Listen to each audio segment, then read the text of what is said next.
Many cocoa farms in Nigeria are aging, leading to decreased productivity and yields.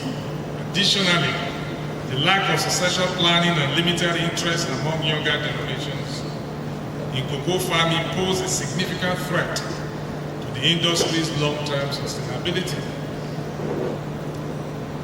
Other challenges are inadequate data and information management, the dearth of accurate and reliable data in cocoa production, trade and market trends hinders informed decision-making, planning and policy development. And here in Ondo State, let me also add, lack of graders.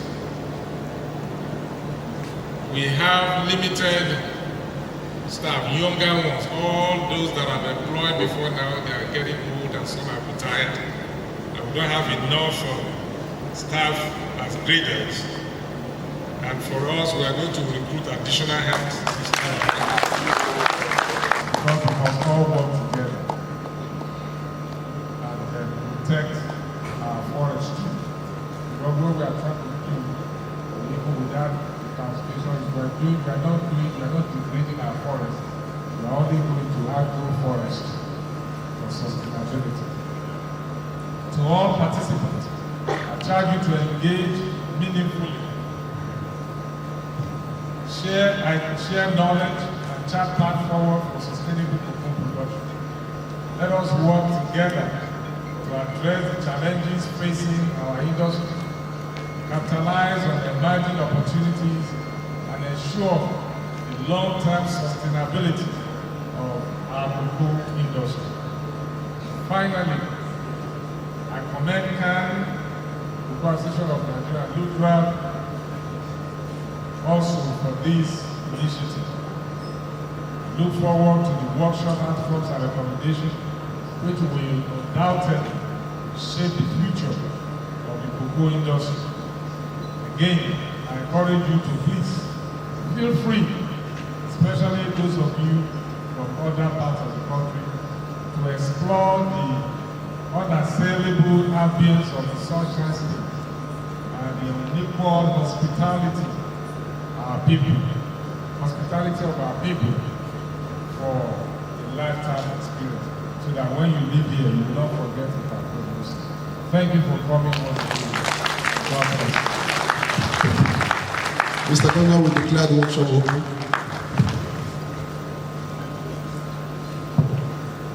I hereby declare this workshop open for the God bless.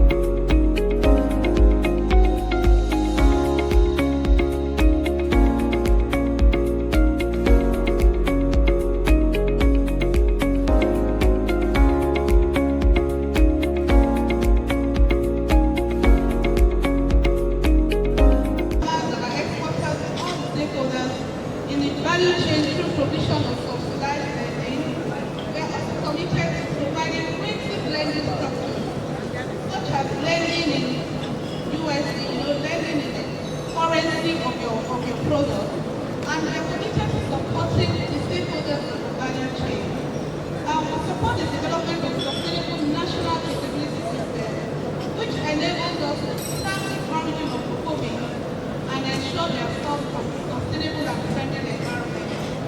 We also support by providing access to digital banking and rural financial inclusion. So we do this by offering banking services to enable cocoa farmers to access financial services, receive payments, manage their finances more effectively through some of our mobile wallet apps, which promote financial inclusion, even for the very small farmers. And improve trade services, trade practices will contribute to the growth. Thank you, Director of Integrity, Advocacy, and Association of Free Cocoa and Compliance with International. This topic has come up. The organizers had something in mind for us to handle a topic like this. And that's why I want to implore you to please make up your mind that after this program, we will all put heart and mind together to address the issues. This presentation explores strategies to ensure that our cocoa integrity meets global standards. Note that when it gets to the market, it is subjected to intense scrutiny outside what it's supposed to be. And the fact that it contributes significantly to our GDP as a nation, it shows that we must not take it with levity. Anything surrounding its production, its maintenance on the farm generally, and then the quality before it is exported must not be taken with kid gloves. And that's why we need to note, of course, that considering the fact that it is key to rural development and poverty reduction, it shows that anything we do that affects it negatively, it affects the rural populace, the community as a whole, and the nation at large. And having said that, what is cocoa adulteration? When we talk about adulteration in cocoa, what are we really talking about? When a man or a woman or a cocoa trader or farmer puts 2 noodles of sand in a bag and puts it in the middle of his bag of cocoa, what are we talking about? Or when a cocoa farmer picks a big stone that is very heavy and puts it in the middle of the cocoa so that it will increase the weight of the bag, that is adulteration. Or when we allow so much chaff during the process of grading to be inside our consignment of cocoa, and yet we are declaring it grade 1, we are only got not being fair to ourselves. At the end of the day, by the time we sell it to an off-taker or to an exporter, and that person or that consignment is discounted against him, what have we really done? Several cases of adulteration abound. Of course, we are all in the field. Very funny. The warehouse might, of course, be ignorant of some of those things. And that's why we are not able to. And as I said earlier, see the consignment. Adulteration to the international community in our community, when eventually the consignments are to the time when it is graded, and we are told that it's grade 1. By the time we are check testing, you find out that you are 60% mold, sometimes 20% mold, and you start asking, how did this come about? The exporters lose, and also the risk to our health is another point of major issue of concern. And of course, in that process, international trade standards have been violated. And of course, once violated, that comes with consequences.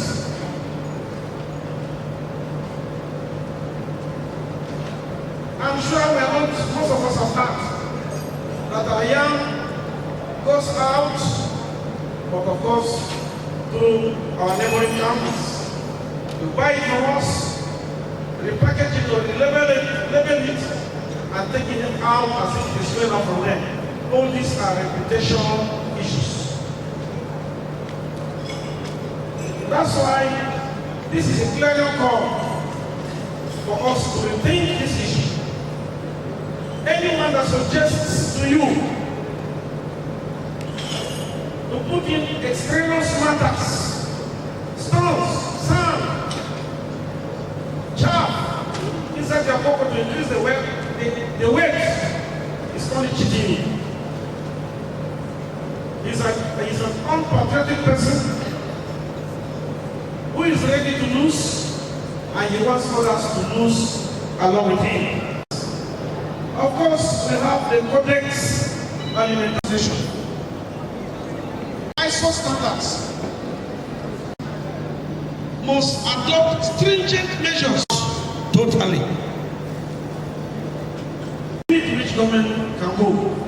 And we thank God our co-friendly governor is setting the pace, and we trust and hope that other governors will follow suit. And finally, what is the role of our consumers? The importers of our cocoa products, they should insist on high quality and certified cocoa beans and products. Anything short of that should be rejected. And we also want to advocate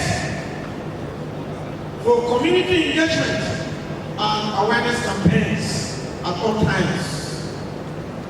The Minister of Agriculture, of Commerce and Industry, that's organizing this, should ensure community engagement and awareness campaigns on these issues. And then the media and social platforms have their own role to play. So we want to advocate that everyone should be on his toes on these issues. And then we should create partnerships with industry associations. Cocoa Association, Cocoa Farmers Association, Cocoa Processors Association, and so on and so forth. We should create partnerships.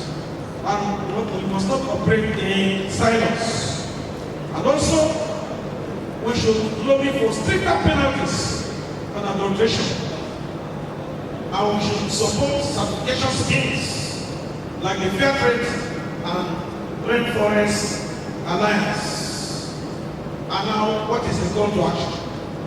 Zero tolerance for adulteration, embrace quality for sustainable export growth. Let's protect Nigeria's reputation and farmers' livelihood by saying no to adulteration. And also, collaboration is key to the survival of the industry.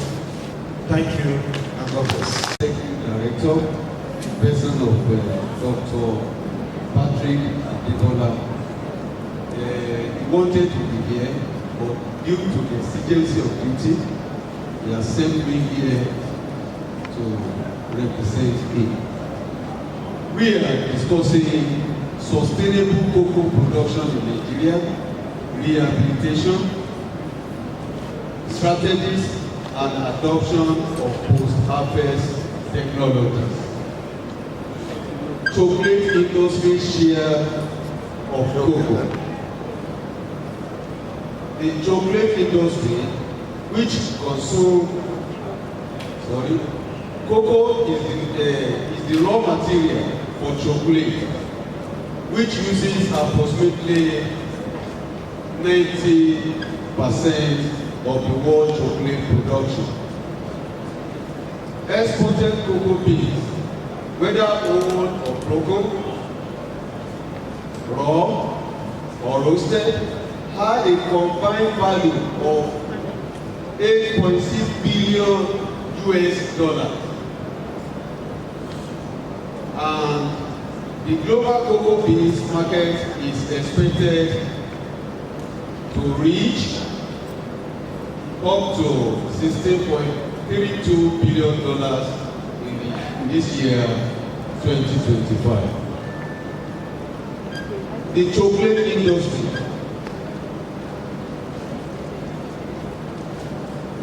has a retail market value of $106 billion and is expected to double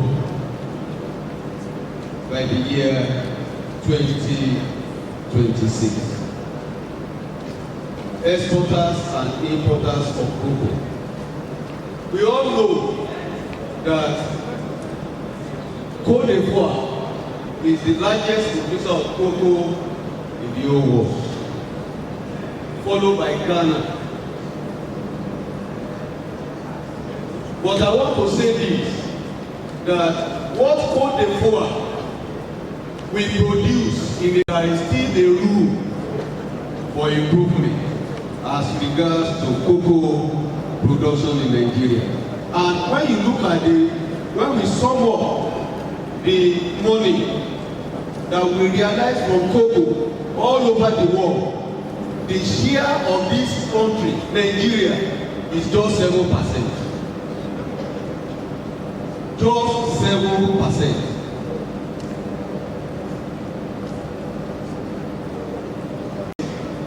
Is the largest producer of cocoa in Nigeria. We all know that. Because the ecologies favor Ondo State. All the ecological requirements favor Ondo State. But in terms of soil, the best soil for cocoa is from Cross River State. Because it contains a lot of phosphorus. And we know what phosphorus does in terms of root development, flowering, fruit formation, and so on and so forth. The average productivity of cocoa plantation in Nigeria is currently 250 to 500 kg per hectare of cocoa beans per year, as compared to potential yield of over 2,000 kg per hectare. While the crop in Ghana and Côte d'Ivoire, with less number of hectares, is enjoying boom. They have overtaken Nigeria in productivity per hectare in several folds. Because most of our peasant farmers, thank you, sir, they just engage in production, not productivity. Productivity is measured in terms of effective acreage.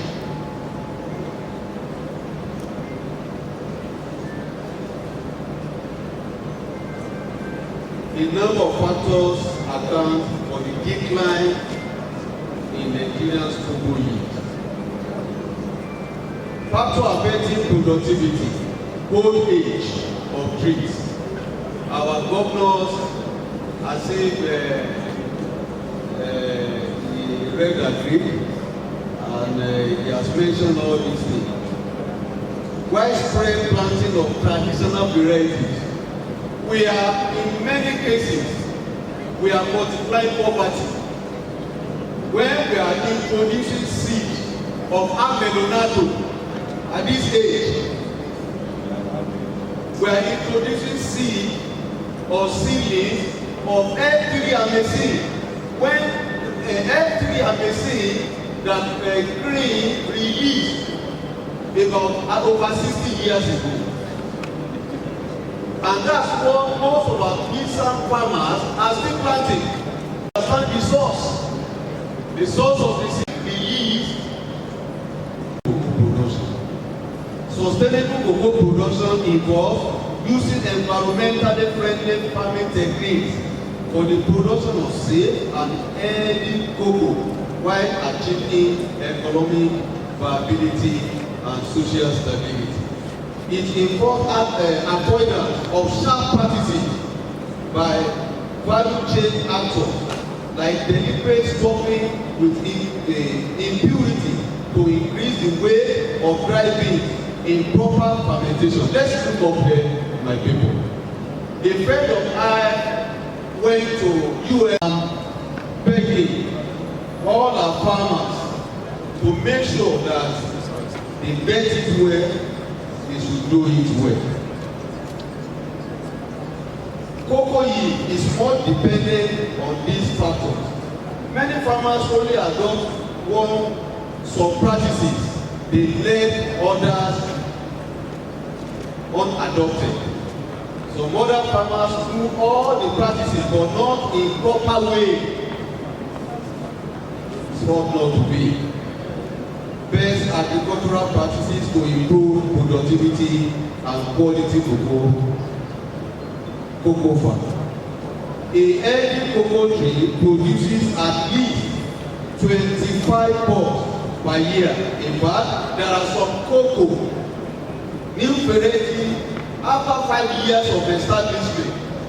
They are capable of producing between 50 to 100 pods per tree per year. And if you have weighed one bean of cocoa before, you will agree with me that it's 1.1 gram. If you have painstakingly weighed it before. Testing to make sure that the fertility of the soil can cope with cocoa. Why do we need to do soil profile? We need it because cocoa is a taproot crop. And if you don't know what is happening inside the soil, it may be calamitous at the end of the day. Because the cocoa will establish it after some years, it will start dying. So that's why you must know whether the soil is deep or it's not deep. There is another method called side grafting.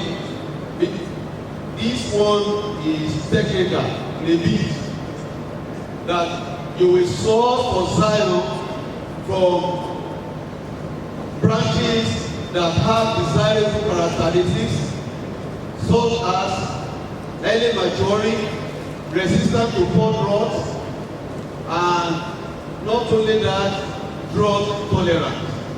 Once you can get those attributes, you know that this particular branch has the attribute. You can insert, you can get the bud from it, or you get the part of the plant, then you insert it on the trunk of cocoa. And after 21 days, you will see greenish in color. And after some months, you will see it coming out. Then later, you can cut. The one that you inserted, that you grafted, will continue to grow. Things to consider before choosing the rehabilitation technique. Are my trees still productive? Is my farm affected by stolen shoot virus disease? Can I afford to live without income from cocoa for 2 or 3 years? Do I have enough labor? Do I have land of my own for a new farm? Is the available land suitable for cocoa production? All these questions, you have to answer them. So, and not only that, it has flavor to cocoa. And this shiny brownish color, if you add it to cocoa, it's very important.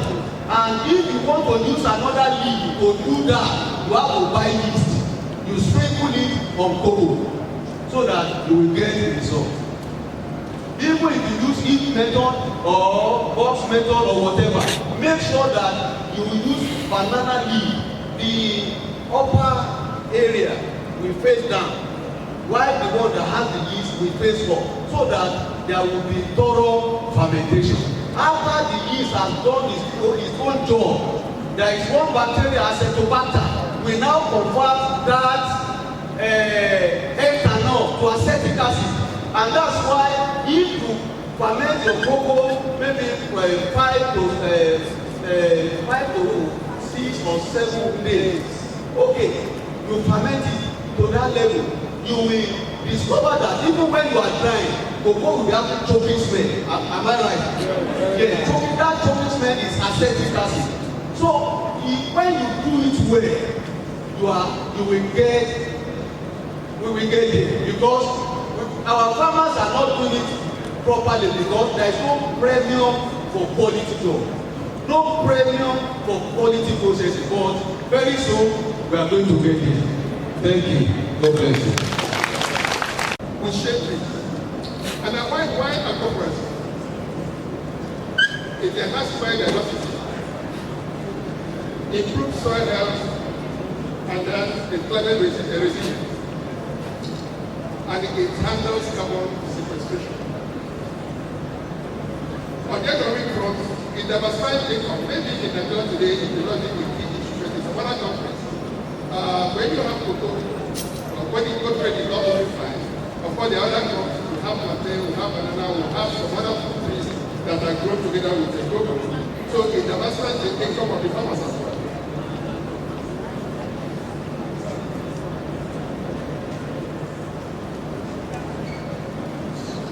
And again, it improves food security, because we know that when cocoa trees are newly transplanted, you can have your cassava and other crops before they start reaching the maturity stage. Now, move on to the key thing, which is the EU here. What is EU here? The EU have deforestation regulation. It's a new European Union regulation aimed at minimizing the EU's contribution to global deforestation and forest degradation. Simply put, the aim is to ensure that agricultural products like cocoa and seasonal commodities that are imported into EU and also exported from EU are produced in a manner that does not contribute to the destruction of forests globally, not just in Africa or elsewhere. So the EU adopts stringent compliance requirements to seek the protection of biodiversity, reduce greenhouse gas emissions, and foster sustainable development within the agricultural sector. About 7 commodities are covered, but we don't need to go into it. That's why my position is nice. So what's the timeline for compliance with this EU year? The EU compliance requirements are prerequisites for cocoa agro-processing system aimed to export to the European Union.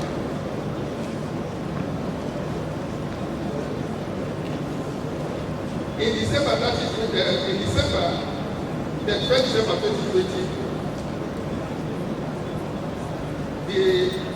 it took effect in December 2020.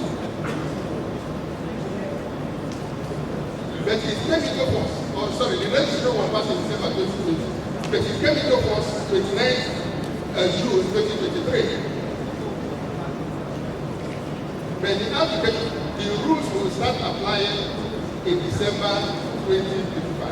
Actually, it was supposed to be December 2024. But due to pressure from certain countries, especially the Asian countries, because we're not the only people affected. You have cocoa, you have palm oil. These are very powerful sectors. And then the Asian countries, Malaysia, Indonesia, and South Asian countries are very powerful. And we're able to compete them to shift it by another 1 year, because people were not ready. And of course, the companies played their role. The application of the rule is divided into two.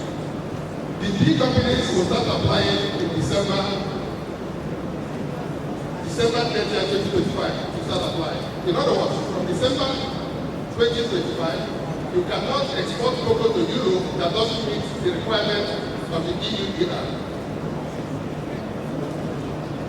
But that's for the big companies, medium scale and large companies. But let's say for the SMEs and micro enterprises, the application will start in June 2026. But there's a catch here. The three companies that are starting application in June 2025 will still have to buy company, SMEs. So if the SMEs don't comply, when the big companies they don't comply. So I think as we implement this, we have to take note that we have our focus on December 2025 and not look at the small companies because the big companies buy from the small companies. So what are these compliance requirements?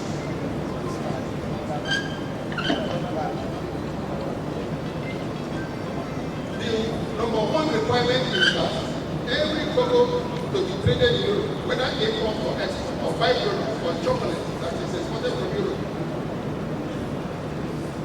must not be linked to deforestation or forest degradation after December 30th, 2020. In other words, any new plantation planted from 2020, cocoa from it cannot be sold to Europe. And then the products made from those cocoa cannot be exported outside Europe in any form, whether cocoa powder or chocolate or whatever. The second important thing there is legal production. Products must comply with the relevant laws of the country. Now, so what they are saying here is cocoa must be legally produced, meeting all the legal requirements of the country, involving labor laws, land use, land ownership, everything about the legality.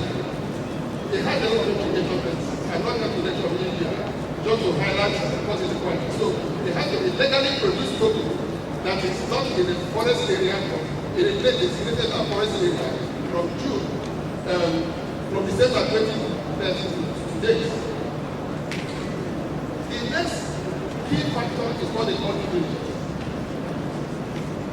For the traders, the operators or the traders or whoever must install a due diligence system.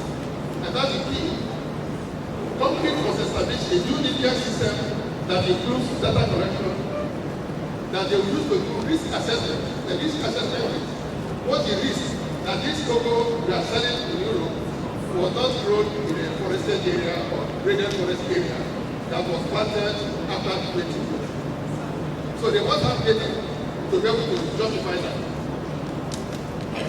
After the risk assessment, of course, if there are chances of risk, then you have to do some mitigation measures to show what are you going to do or what have you done to better mitigate those risks, such that eventually subsequent cocoa will not come from those areas.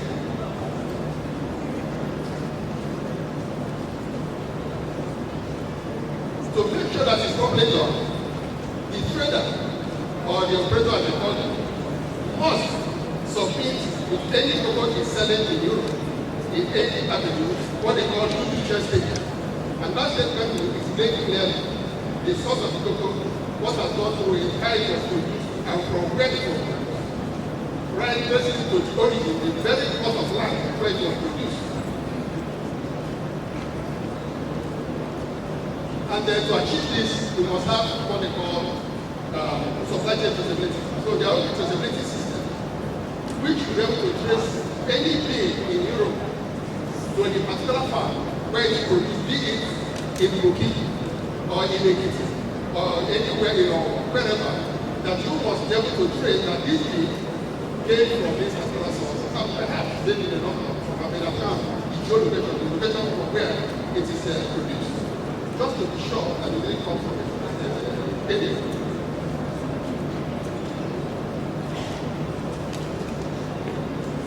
Now, for those of us who are doing sustainability, what they are saying is, in addition to the legal production of cocoa from non-forested area, you must still meet all the sustainability conditions that we're talking about. I think we've had sustainability production, responsible production of cocoa for some time now. Many farmers are involved, but not all farmers. What we're saying now is from December, or rather, the migratory of Majaro, we used to have what we call conventional cocoa and certified cocoa. So those who went through the sustainability process, they produce the certified cocoa, and that is the rainforest and cocoa. And now there were conventional cocoa that didn't go through that process. But what this court is saying is, from December, every cocoa that goes to Europe must be certified, must be certified. threshold we had before. Now you have to make sure that you have to have documentation. But the truth is this, even under the certification process, you don't source the goods from forested area. You don't, the legal thing is there, they've added the legal rights that the ownership of the land must be clearly defined. So that the indigenous people have right to the land and all kinds of things. But remember, this is not just the book. They are talking about cattle, they are talking about coffee, they are talking about other commodities where there may be issues in the origin countries. So when you continue as a sustainability, that on top of it, you have legal production and then an enhanced deforestation. But the key thing there is the two things which I'm going to talk about.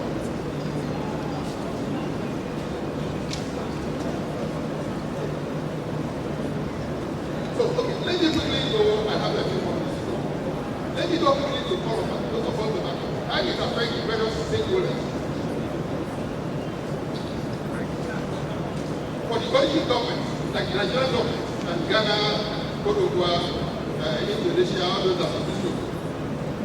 What is called for is that we must have a clearly stated policy on land use and environmental policy that will clearly delineate areas that are forested and not forested. I remember in those days, we used to have issues, even in those days, there was a time they talked about places gazetted as forest area, not gazetted, in one of our suspension processes. It became an issue, and we had to go to government to prove that this place has been declassified as a forest area for society.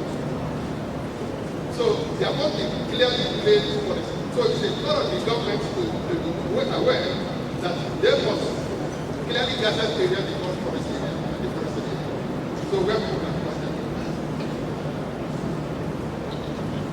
And again for us in Nigeria, there has been some improvements under this improvement. We have always been like a Jessica. We must step in. The Nigerian government must step in. I understand about 60% of Nigerian people go to jail. And that was a very large investment of farmers. The Nigerian government must step out and make sure they reach out to the respective people in the European Union and they work with their partner countries, Ghana, Cote d'Ivoire, and Indonesia, on tackling it. From my vantage position and knowledge, in the oil farm, it was Malaysia that moved, no, Indonesia that moved Malaysia to achieve to change some donor programming on oil farm. Because they came after them, and then they created their own program, and then the European Union had to really change position. So there must be international collaboration between Nigerian government to step up and mix with their colleagues, and then the European Union. And then the government must be put in place